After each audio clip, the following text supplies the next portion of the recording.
Hello YouTubers, Reloading Bench back to you once again. As you can see, this is a box from VEVOR, but it is not my lathe repair pieces, because when I checked my DHL tracking number, although it said delivered, wasn't delivered to me. It took a while to figure out how to contact DHL. You know, I did a tracking thing, proof of delivery, then I called, put my tracking number in, and they said, oh, it was delivered and signed for by me. I'm like, oh, that's interesting, because the city's wrong. And then I Googled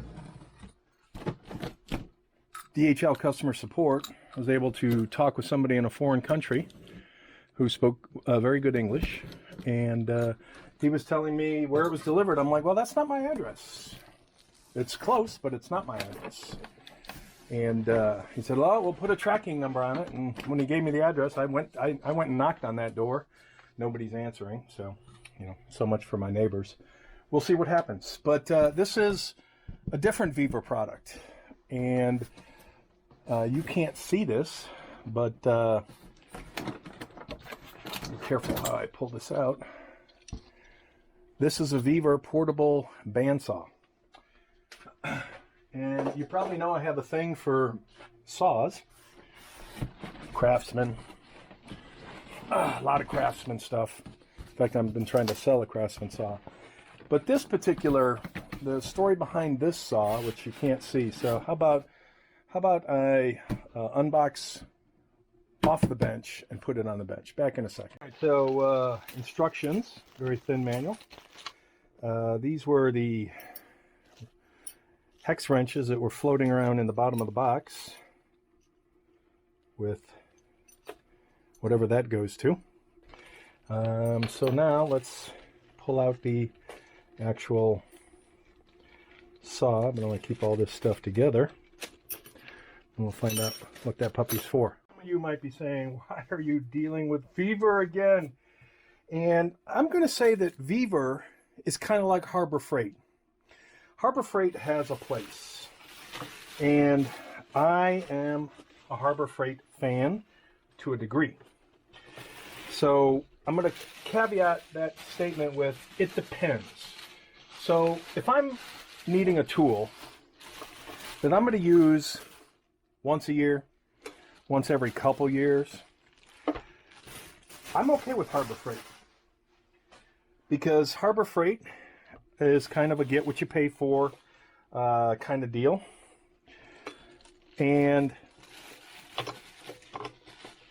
if I was to do something constantly with a particular tool, as in it was an everyday usage or very regular usage, I would probably opt for, you know, more of a name brand tool like a DeWalt. And, you know, I'm a DeWalt fan, but, you know, I'm not a DeWalt fanboy. So let me dust this off a little bit.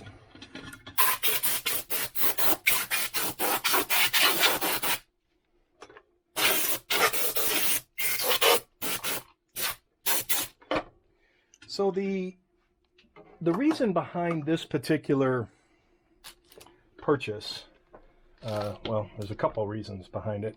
One, because of my entry into the machining space, metalworking, and this thing loves to always turn. So, my entry into metalworking. So I think I don't remember if I've shown it or not, but I picked up a DeWalt, speaking of name brands, chop saw. I want to say last year, and very similar to this. And it's an abrasive wheel chop saw. And the guy who sold it to me with 2 extra wheels. The wheels were too big in another company, so they didn't even fit on the chop saw, so that was like garbage. He had mutilated the chop saw to some degree, so obviously it wasn't used correctly. And but again, something good to have, because I had used my miter saw with an abrasive wheel, and that just chews up the plastics on the miter saw, whereas the chop saw is all metal. Well, I had wanted years back to get a Harbor Freight when they were big on Central Machinery. I think they still are. And it was this big floor standing, you know, essentially this, a chop saw for cutting steel.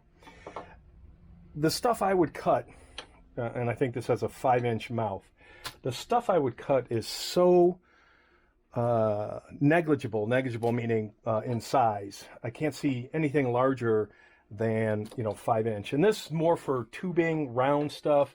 In fact, you know, when I was parting this stuff, what a bear. And then trying to cut this on my metal bandsaw, which I'll show a picture of. I have two Craftsman bandsaws, 14-inch bandsaws. One of them, and they're both the same, one of them is strictly for wood, and one of them I bought a gear down kit. Again, I'll show the inside, normal versus, you know, the gear down. And the gear down steps down the speed of the saw to be much slower for steel. And that works out reasonably well for small pieces, flat pieces. You start to get into round pieces or something that, you know, there's no clamp. There's no clamping system. There's, you know, just a miter and a fence. Whereas, you know, this allows, you know, the weight of the saw to find, you know, slowly cut through the metal, the tubing, the whatever. And this is a fraction of the size and price of the floor standing humongous Central Machinery version, which I don't even know where I'd put that in the garage. So this has a very tight footprint. The big selling points on this to me were that, one, it's corded. So yeah, I like cordless stuff too, but it's, you know, it's getting tough to stay on top of all the battery changes every year from, you know, whatever volt to whatever volt. I think everything is moving so fast that this is removable. Two things. One, it's removable, so it's portable. I can take this, you know, to a job site. Not that I have a job site to take it to. So that's a positive. And the other big selling point was that is, you can change, that's, I think we just found what this screw is for. Looks like, I don't know if you can see it, but there's a screw missing there. So I'm thinking, methinks, that's what this pivot is.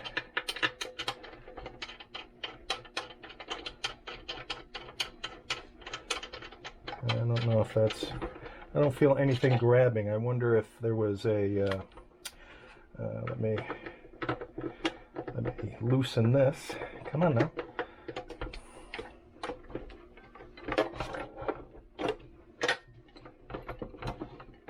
There we go.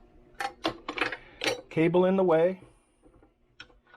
So I'm thinking, okay, yeah, there was a nut there. All right, so I'm gonna have to look in the box a little bit closer to see the nut. Let me tighten that. To see the nut that should have been there. Yes, there is no nut there. There should be a nut there. We are nutless. Let me go check the box. I'm back in a minute. I'm gonna guess, since this stuff was floating around, the nut, I don't know that it was in there or should have been on there. Or Murphy's Law, there's a nice little hole in the box that, you know, just enough for the nut to wiggle loose, and I'm sure that's where it went. So we are without nut. Let me see if I can find something in the garage. It looks like the best I'm going to do is a thumb screw. I'll put a lock washer, and hopefully that will work. Might need to put a washer. It's funny trying to find all the little pieces in leftover land. Leftover land being wherever I have other stuff. Okay, so that works. Unfortunate case of whatever. So let's, this is kind of annoying me because it's getting in the way of everything, this cable. So let's let it go free. Let's unwind it. so that it hangs instead of is in my face constantly. Once again, there's the mat twisting around. All right, so back to the pivot function. Over here is a little scale. So the beauty here is you don't have to move the piece. You move the saw. And it says that's 0. I don't know how accurate the scale is, but we'll find out. And there will be more. Okay, so that looks like, I don't know if that's adjustable. Obviously, there will be some reading of the manual that will be taking place in the near future. So we'll call this the unboxing and intro to, and what I've seen online, I must say, so it looks like you can tighten or loosen those.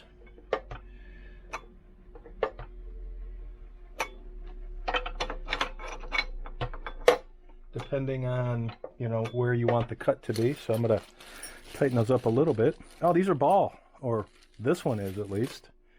A little higher end. Naturally, that's not the one that goes in there.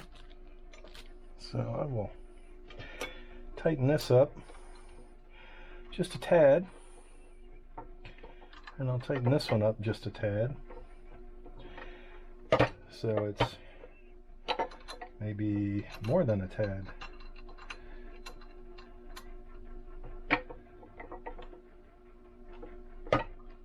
There we go. So a little more than a tad. Doesn't look like there's any place to put these, like no holding spot. But again, I'll read the directions and see what I don't know. And then I'll probably confirm that, yes, I did have a top to that, a nut to this particular bolt that is has been loosened, but my expectations are not hugely high for this.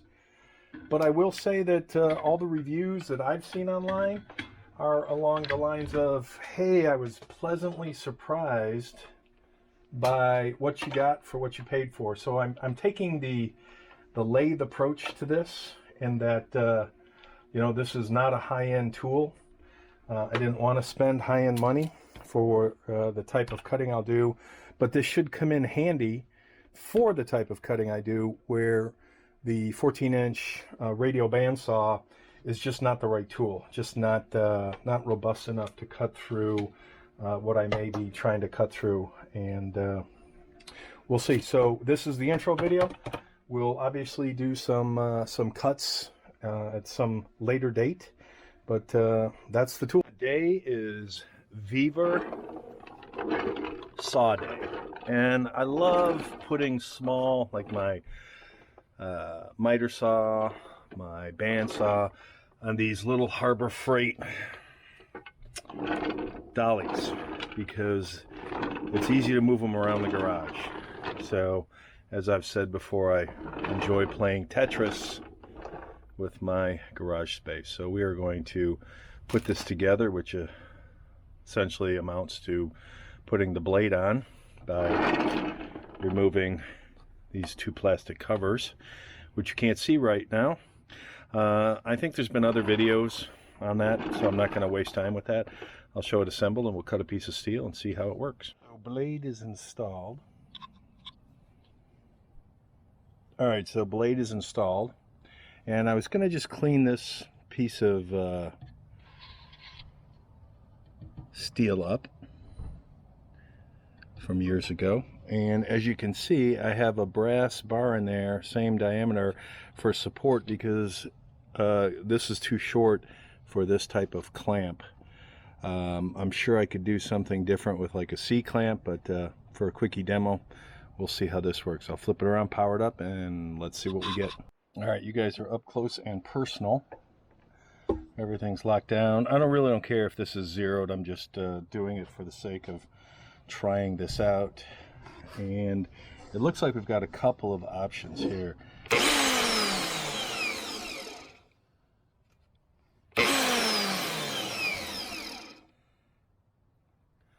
So I wonder Okay, so we've got speed control as well. Let me listen to the different speeds. That's the slowest. That was 1, 2, 3.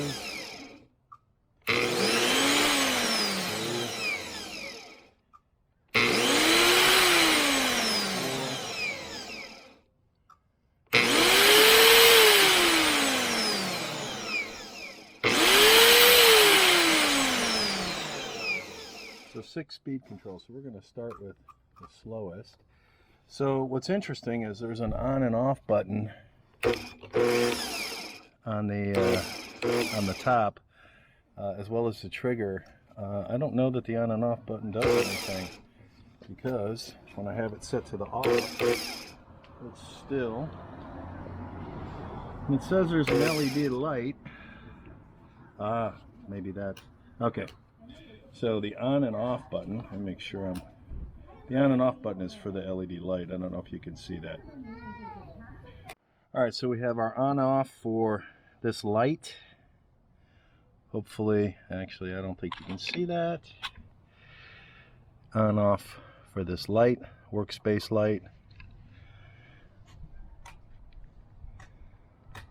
Nice touch, and then everything else is hand control at the trigger.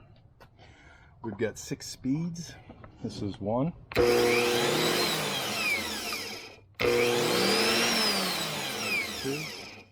This is 3. This is 4.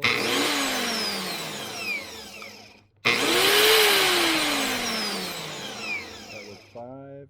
This is 6.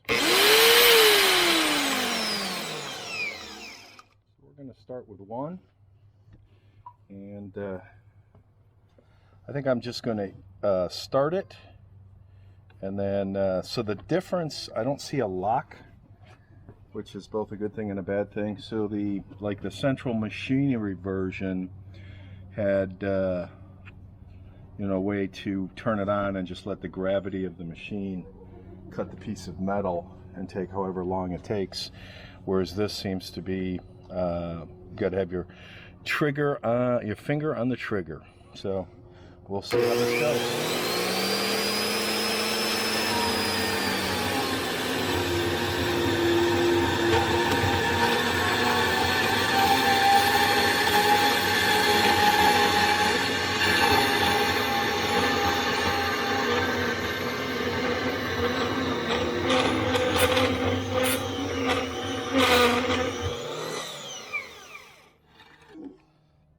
Okay, so not a bad cut.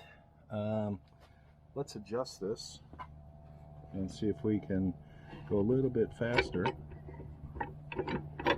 Ooh, that's a little too much.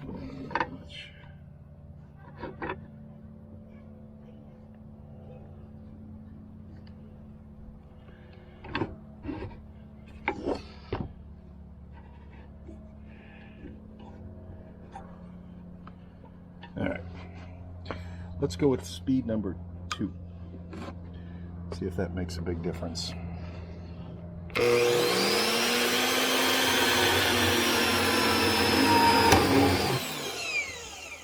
And that is a limitation of this with a shorter piece of metal. That's unfortunate. It is what it is.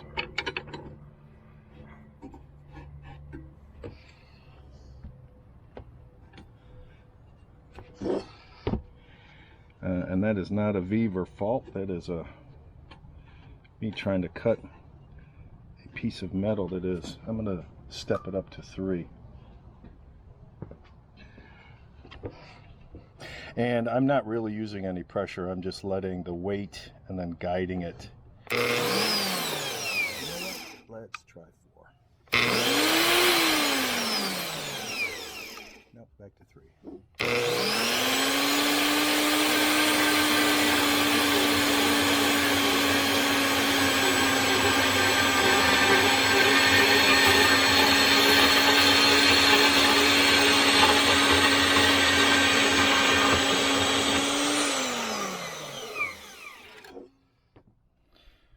Again, not the best cut.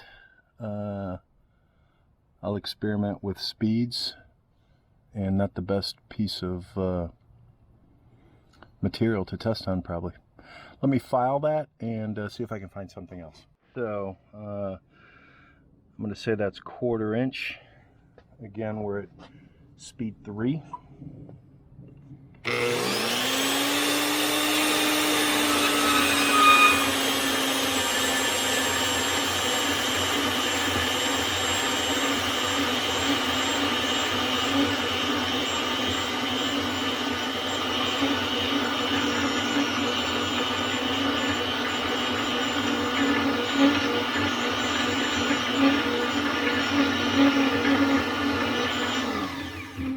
I'm going to bump it to speed 4 just for giggles.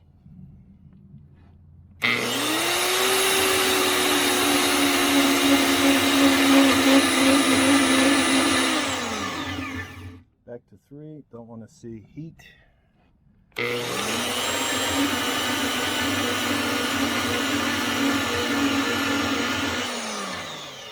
Looks like we're seeing heat anyway.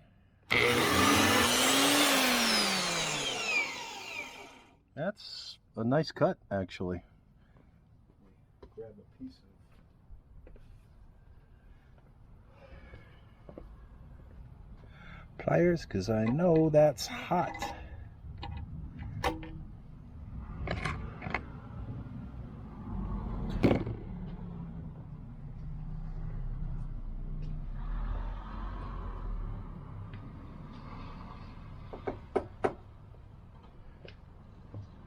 Okay, I don't see where I put my file. It's right in front of me, so hang on a sec.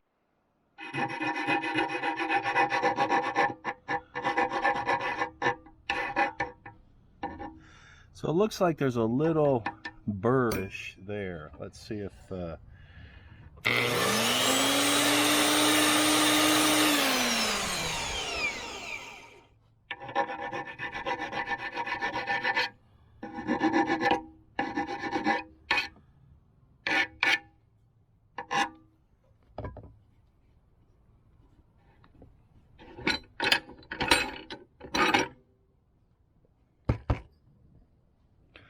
yeah, that's not a bad cut at all. Made quick work of it. Let me file that down a little more.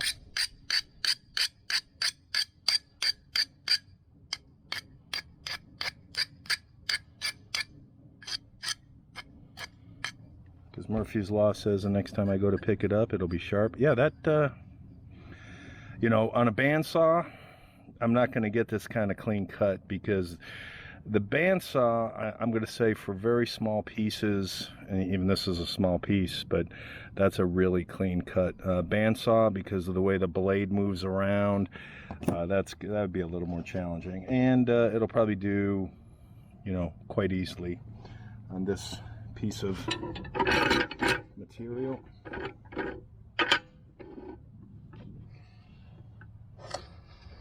Get rid of that rusty end so I can create a new rusty end.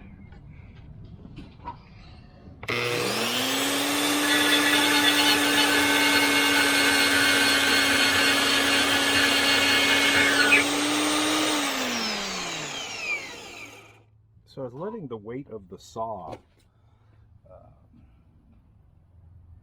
cut the material.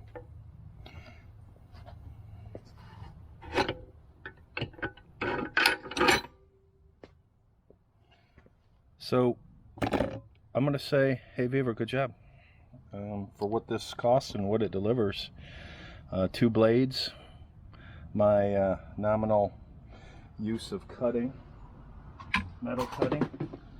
I now have plenty of saws between the abrasive chop saw, this portable, and this is removable. So if you had to you know, go somewhere and cut something metal, as opposed to the stand, it's removing 3 bolts, and they give you all of the Allen wrenches. And then I adjusted the front handle, which you can't see, but up front here I moved it up or turned it up and tightened that. So we are golden. All right, folks, this is a thumbs up from VEVOR.